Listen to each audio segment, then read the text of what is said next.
রাস্তায় ঘুরে বেড়াচ্ছিল একটি চিতাবাঘ। প্রথমে অনেকে এটিকে বড় বিড়াল মনে করে পুলিশকে খবর দেয়। তবে পুলিশ এসে দেখতে পায় সেটি কোনো বিড়াল নয়, বরং একটি চিতাবাঘ। বাঘটি একটি বাড়ির বাগানে ঢুকে পড়ে। পুলিশের ৩ সদস্য সেখানে গিয়ে বাঘটিকে ধরার চেষ্টা করে, কিন্তু বাঘটি মুহূর্তেই পুলিশ সদস্যদের ওপর ঝাঁপিয়ে পড়ে। এ সময় দৌড়ে পুলিশ সদস্য পালানোর চেষ্টা করলে ঘটে বিপত্তি। আর এ ঘটনা সামাজিক যোগাযোগ মাধ্যমে ছড়িয়ে পড়তেই মুহূর্তে তা ভাইরাল হয়ে যায়। এতে দেখা যায় পুলিশের ৩ সদস্য হাতে লাঠি এবং লোহার রড নিয়ে বাঘটি ধরার জন্য চেষ্টা করছিল।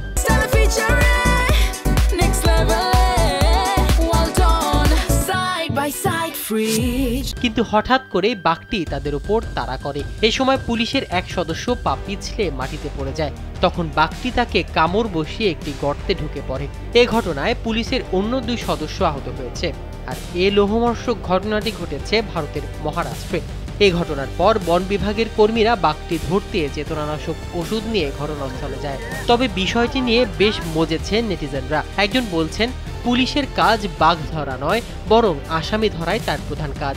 আরেকজন লিখেছেন, পর্যাপ্ত নিরাপত্তা ছাড়া পুলিশের বাঘ ধরতে যাওয়া মোটেও উচিত হয়নি।